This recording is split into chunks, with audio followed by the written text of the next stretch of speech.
اسلام جیسے اچھے اور مذہب میں نہیں آتے تو پتہ نہیں آج ہمارا کیا حال ہوتا۔ یہ تو ان کا احسان ہے کہ انہوں نے اسلام جیسے مذہب کو، محمد رسول اللہ صلی اللہ علیہ وسلم کو اپنی زندگی میں سوچ سمجھ کر پرکھ کر کے اسلام قبول کیا۔ آج ہم اس کی اولاد ہیں تو ہم کو اس میں فخر ہے۔ کیوں آئے بھائی؟ اللہ کے ولیوں نے کیا کیا؟ ان کے پاس تو حکومت نہیں تھی کہ ہندوستان کے اچھوتوں کو روپیہ دے دیا ہو، جیسا کہ آج چناؤ کے موقع پر روپیہ بانٹا جاتا ہے، ووٹ لیا جاتا ہے۔ اللہ کے ولی تو خالی جھولی والے تھے، کٹیا میں رہتے تھے، لیکن ان کے پاس ایک دولت تھی، ایمان کی دولت تھی، اخلاق کی دولت تھی، انسان سے محبت کی دولت تھی۔ انہوں نے یہاں کے اچھوتوں کو، ان اچھوتوں کو، سماج اور برادری کے ان لوگوں کو جن پر پابندی تھی کہ تم اچھوت ہو، تم شودر ہو، تم پوجا کرنے کے لیے، عبادت کرنے کے لیے ہمارے دھرم استھل پر نہیں آ سکتے، ہماری عبادت گاہ پر نہیں آ سکتے۔ ان کا سایہ پڑ جانے سے ان کا دھرم گرو ناپاک ہو جاتا تھا، جب تک وہ گنگا جل سے نہیں نہاتا، پوتر نہیں ہوتا تھا۔ ایسے اچھوتوں کو اللہ کے ولیوں نے اپنی مجلس میں بٹھایا، اپنے ساتھ کھانا کھلایا، ان کا جوٹھا پانی پیا، وہ بیمار پڑے تو ان کا علاج کیا، دوا دی، دعا کیا۔ یہ انسانی ہمدردی ان ولیوں کی، ان بزرگوں کی اسلام کی طرف چمبک کی طرح کھینچ کے لے آئی۔ اور جس طریقے سے جناب محمد رسول اللہ صلی اللہ علیہ وسلم سے ہزار دشمنی کے باوجود، مار پیٹ کرنے کے باوجود، وطن سے نکالنے کے باوجود دیکھ لیا کہ اللہ کے نبی کے ایمان میں، اخلاق میں، انسان دوستی میں بڑی طاقت ہے، آپ نے دشمن کو اس کی دشمنی کا جواب نہیں دیا۔ آپ نے ساری زندگی پتھر کا جواب پتھر سے نہیں دیا، گالی کا جواب گالی سے نہیں دیا۔ لوگوں نے 2.5 سال تک آپ کا بائیکاٹ کیا تھا، حکومت آپ کی ہو گئی تو آپ نے ایسے لوگوں کا بائیکاٹ نہیں کیا، بلکہ ان کو بھی گلے سے لگایا، ان کو بھی عزت کے مقام پر بٹھایا، حکومت کے اعلیٰ عہدوں پر ایمان لانے کے بعد ان کو بھی جگہ دی۔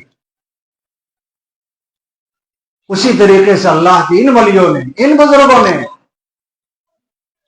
ان اچھوتوں کو، سماج کے ٹھکرائے ہوئے لوگوں کو اپنے گلے سے لگایا، دسترخوان میں بٹھایا۔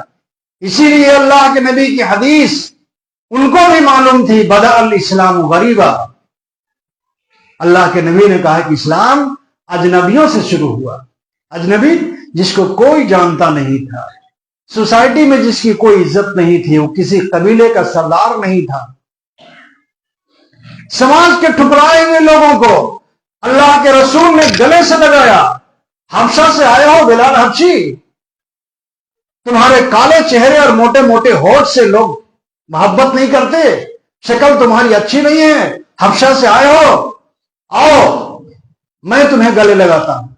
بلال حبشی کو اللہ کے رسول نے گلے لگایا۔ صہیب رومی ہو، روم سے آئے ہو، تم کسی قبیلے کے سردار نہیں ہو، آؤ میرے گلے سے لگ جاؤ۔ صہیب رومی کو اللہ کے نبی گلے سے لگایا۔ عمار ابن یاسر ہو، کسی قبیلے کے سردار نہیں ہو، تمام کمزور اور پچھڑے ہوئے لوگوں کو سب سے پہلے اللہ کے نبی نے سینے سے لگایا۔ تو آپ نے کہا کہ یہی وہ پونجی ہے میری، بدأ الاسلام غریبا ثم یعود کما بدأ۔ اسلام اجنبیوں کی حالت میں شروع ہوا اور اسلام پھر اجنبی ہو جائے گا۔ اسلام کو لوگ نہیں جانیں گے، اجنبی لوگ اسلام میں داخل ہوں گے، اجنبی لوگ اسلام کے لیے جان اور مال کی قربانی دیں گے۔ آج ہو رہا ہے کہ نہیں؟ پچھلے جمعہ میں نے بتایا کہ نپور شرما کا جب بیان ہے آقا صلی اللہ علیہ وسلم کے خلاف، کتنے بڑے بڑے لوگ روڈ میں اترے، کتنے لوگوں نے گولیاں کھائی تھی۔ مدثر جس کو کوئی نہیں جانتا تھا، ساحل جس کو کوئی نہیں جانتا تھا، وہ کسی سوسائٹی کا ممبر نہیں تھا، کسی انجمن کا صدر نہیں تھا، کسی کمیٹی کا صدر نہیں تھا، کسی مسجد اور مدرسے کے کسی خاص عہدے پر نہیں تھا۔ ایک ایسا نام، گمنام نام، ساحل اور مدرسے جس کو کوئی نہیں جانتا تھا، لیکن اس کے سینے میں یہ بات معجزن ہو گئی. وہ بھیڑ کی پرواہ کیے بغیر, پولیس کی گولیوں کی پرواہ کیے بغیر کس چیز نے اس کو آگے بڑھا دیا اور وہ شہید ہو گیا؟ اللہ کے رسول کی محبت میں, اللہ کے رسول کی محبت میں, آقا کی محبت میں, انجام کی پرواہ کیے بغیر. اسی کا نام تو اللہ سے, اللہ کے رسول سے محبت ہے. گولی لگنے کے بعد لوگوں نے ان کو جانا, شہید ہونے کے بعد. اس سے پہلے تو اجنبی تھا, کوئی نہیں جانتا تھا, غیر معروف تھا, لیکن اسلام کے لیے جان دی. پوری دنیا میں اس کی ویڈیو وائرل ہوئی, اس کی ماں کا بیان کا وائرل پوری دنیا میں. جہاں اردو اور ہندی نہیں سمجھتے ہیں ان کی زبانیں ٹرانسلیٹ ہو گئی, اس کی تصویریں وائرل ہو گئی. کیوں؟ اس لیے کہ اسلام کی محبت, آقا صلی اللہ علیہ وسلم کی محبت اس کے دل میں تھی. آج ہزار محبت ہمارے دل میں اس ملک کی ہو, اس ملک کے لوگوں کے لیے ہو, لیکن مصیبت یہ ہے کہ ہماری محبت کا ان کو اعتبار نہیں ہے. ہر سال دسہرہ کے موسم پر, رام نومی کے موسم پر مسلمانوں کی مختلف سوسائٹی اور تنظیمیں مین روڈ میں سوہاد قائم رکھنے کے لیے, آپسی بھائی چارگی کے لیے اسٹال لگاتی ہیں, پانی شربت پلاتی ہیں. کیوں بھائی؟ ہم ایک کمپوزٹ کلچر میں رہتے ہیں, ایک ایسے ملک میں رہتے ہیں جہاں مختلف تہذیب, مختلف دھرم اور مختلف سماج کے لوگ ہیں, تو سب اپنے اپنے مذہب پر اور اپنی اپنی تہذیب پر رہتے ہوئے آپسی بھائی چارگی کے ساتھ رہیں. یہاں سے وہاں تک اسٹال لگتا ہے, یہ کمیٹی, وہ کمیٹی, یہ پنچایت, وہ پنچایت. کیوں لگاتی ہے؟ ہندو مسلم ایکتا قائم رہے, آپسی سوہارد بنا رہے, مذہب کی بنیاد پر کسی کو مارا نہیں جائے, کسی کی گردن نہیں کاٹی جائے, داڑھی کی بنیاد پر کسی انجام جگہ میں کسی کو روکا نہ جائے. محبت ہم نہیں دکھایا, لیکن ابھی کیا ہوا؟ کتنی ذہنیت میں نفرت بھری ہوئی ہے. کبھی پچھلے ہفتے 1 جنوری کو غالباً ہندپڑی کی گلی سے چند نوجوان مدرسے میں پڑھنے والے گزر رہے ہیں, وائرل ہوا, بہت سارے لوگوں کو معلوم ہوگا. ہندپڑی تھانہ کی پولیس نے مارنا شروع کر دیا, شاید تم ہی تھے, مارنا شروع کیا, بچہ سامنے ہے, مارنا شروع کر دیا, گالی دینی شروع کر دی. جہاں سے پیدا ہوئے وہیں داخل کر دیں گے. اس طرح کی تمام تصویریں اور ویڈیو اور وائرل, اور سماج کے جب لوگ گئے تو ان کو بھی دھکا مکی کیا گیا. یہ حوصلہ ان کو کہاں سے مل رہا ہے؟ اور یہ کس طرح کی حرکتیں ہیں اس سماج میں کہ ایک طرف تو ہم سوہارد, آپسی بھائی چارگی کا جذبہ دکھائیں, اور دوسری طرف طاقت کے بل پر, عہدے کے بل پر, دولت کے نشے میں تم ہمارے بچوں کو پکڑ کر کے مارو, نہتھار کمزور سمجھ کر کے. پھر بھی لوگوں نے, امن پسند لوگوں نے اس واقعے کو بڑھنے نہیں دیا, ورنہ یہ واقعہ شہر میں اور فتنے کے طور پر بڑھنے کے لیے کافی تھا. اس کے باوجود امن پسند لوگوں نے, جو نہیں چاہتے ہیں کہ چھوٹی برائی بڑی برائی بن جائے, چھوٹی تکلیف بڑی تکلیف بن جائے, آپس میں بیچ بچاؤ کر کے اس معاملے کو شانت کیا گیا. لیکن ان لوگوں کو آنکھ کھول کر کے دیکھنا چاہیے اور سمجھنا چاہیے, اور خاص کر ان نوجوانوں کو, ان لوگوں کو جو تھانے کی مخبری کرتے ہیں, پولیس کے ساتھ قربت کو اپنے لیے میراث سمجھتے ہیں, بہت بڑی بات سمجھتے ہیں. دیکھو کہ تمہاری قوم کے بچوں کے ساتھ کیا کیا جا رہا ہے, کس طریقے سے ان کو ہراسمنٹ کیا جا رہا ہے, ڈرایا جا رہا ہے, دھمکایا جا رہا ہے, اور ہم اس کے لیے مخبری کریں, اس کے لیے جاسوسی کریں, اپنے قوم کے لوگوں کو جھوٹے مقدمے میں پھنسائیں. نہیں, اللہ کے رسول جناب محمد رسول اللہ صلی اللہ علیہ وسلم نے جو دین ہم کو دیا ہے میرے بھائی, وہ آپسی محبت اور بھائی چارگی کا دیا ہے, نفرت والا دین نہیں دیا ہے. اسلام نفرت والا دین ہے ہی نہیں, مسلمان نفرت کرنے والا ہے ہی نہیں. کوئی ایک ثبوت پورے ملک میں کوئی دکھا نہیں سکتا ہے کہ مسلمانوں کی کسی عمل سے اور مسلم سماج کی کسی طریقے سے ملک میں بدامنی کا پیغام جاتا ہو. یہ ہماری خصوصیت ہے, اور یہ خصوصیت ہمارے اندر پیدا کس نے کیا؟ اللہ نے, اللہ کے رسول نے. صلی اللہ علیہ وسلم. اللہ نے، اللہ کے نبی نے خصوصیت پیدا کی اور ہم کو بتایا کہ مسلمان سب کچھ ہو سکتا ہے لیکن مسلمان ظالم نہیں ہو سکتا. ہم اپنی کمیونٹی پر بھی ظلم نہیں کرتے ہیں اور دوسرے لوگوں پر بھی ظلم نہیں کرتے. میں نے بارہا کہا کہ مسلمان بہل چھیتروں میں، مسلمان اکثریتی علاقے میں ایک ٹیکا رکھنے والا گنیش، سریش اور پتہ نہیں کیا کام کر رہے راجو پاجو ٹائپ کے لوگ ٹھیلا میں، کھونچا میں پھچکا چھولا بیچ کے چلے جاتے ہیں. کوئی اس کو ٹوکتا نہیں ہے، کوئی اس کو مارتا نہیں ہے. تم چھوٹے چھوٹے بچوں کو مارتے ہو. تمہارے ہی تھانے کے ایریا میں، ہنپڑی میں، شام ڈھلے کر کے 10 بجے رات تک تمہاری کمیونٹی کے لوگ ٹھیلا لگا کر کے مسلمانوں کی بستی کے بیچ میں 1000 2000 روزانہ کما کے جاتے ہیں. کبھی کوئی نہیں کہتا کہ تم کو پھچکا چھولا ہم کو فری دینا ہوگا. اور اگر کوئی ایسا کرتا ہے تو مسلمان کھڑا ہو جاتا ہے. مسلمان کھڑا ہو جاتا ہے. اس کو حرام خوری میں اتر رہے ہو، غریب کا گلا دباؤ گے. یہ ہے مسلمان کی صفت، یہ ہے مسلمان کی خوبی. اور اس ملک میں مسلمانوں کا وجود سب سے بڑی خوبی ہے اور سب سے بڑی امن اور شانتی کی علامت ہے. کیا نہیں کیا اس ملک کے لیے ہمارے باپ دادا نے، ہمارے علماء نے، اور کیا نہیں کر رہے ہیں. لیکن نفرت کو نفرت سے نہیں مٹایا جا سکتا ہے، نفرت کو محبت سے مٹایا جا سکتا ہے. اسی لیے قرآن صرف نماز، روزہ، حج اور زکوٰۃ کا حکم نہیں دیتی. نماز انسانوں کو، مسلمانوں کو جینے کا ڈھنگ بتاتی ہے کہ تم سماج میں کیسے رہ سکتے ہو، کیسے رہنا چاہیے، امن اور سکون کیسے قائم ہوگا. تم کس کو سب سے بڑا طاقت سمجھتے ہو؟ بتایا گیا کہ سب سے بڑی ذات اللہ کی ہے، سب سے طاقت والی ذات اللہ کی ہے. اس مسجد میں اللہ نے ہم کو 5 وقت حاضر ہونے کے لیے کہا تاکہ ہمارا ایمان ریچارج ہوتا رہے. 5 وقت کی نماز کیوں؟ مسجد میں آ کر کے ذکر و فکر میں لگنے کا حکم کیوں؟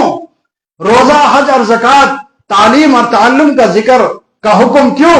تاکہ ہمارا ایمان ریچارج ہوتا ہے. یاد رکھیے، ایمان ریچارجیبل ہے. ایمان گھٹتا بھی ہے، ایمان بڑھتا بھی ہے. الا الذین آمنوا وعملوا الصالحات. ایمان کے کرتے رہنے سے، ایمان کا چرچا کرنے سے، ایمان کی بات کرتے رہنے سے ایمان بڑھتا ہے، بڑھتا ہے. میں نے غیر مسلموں کی بیچ میں یہ بات رکھی کہ آج بھی مسلم سوسائٹی کی جو خوبی آج بھی ہے دوسری سوسائٹی کی نہیں ہے. ہم نے کہا کہ مسلم بہل چھیتروں میں آپ شراب کی دکان نہیں دیکھیں گے. پورے ہندپڑی میں کوئی شراب کی دکان دکھا دے.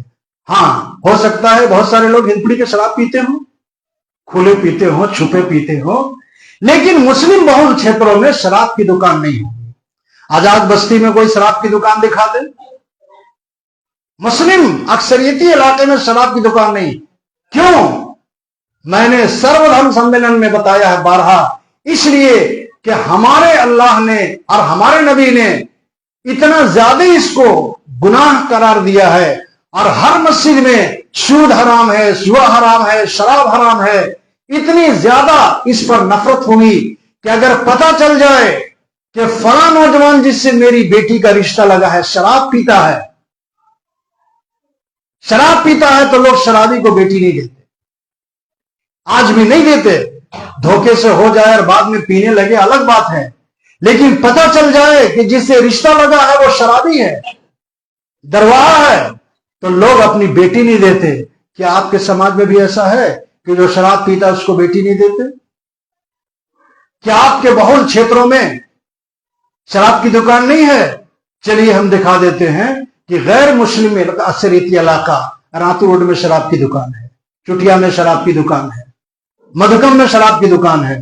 لیکن ہمیں کھول کے دکھا دیجئے کہ ہندپڑی میں کہیں شراب کی دکان ہو، آزاد بستی میں کہیں شراب کی دکان ہو، کانٹا ٹولی میں کہیں شراب کی دکان ہو. مسلم اکثریتی علاقے میں شراب کی دکان نہیں ہوگی. مسلمان کبھی اس کو برداشت نہیں ہوگا. تمام تر بدعملیوں کے باوجود، تمام تر کمیوں کے باوجود یہ خوبی آج بھی مسلم سوسائٹی میں الحمدللہ موجود ہے کہ نہیں؟ آج بھی ہے.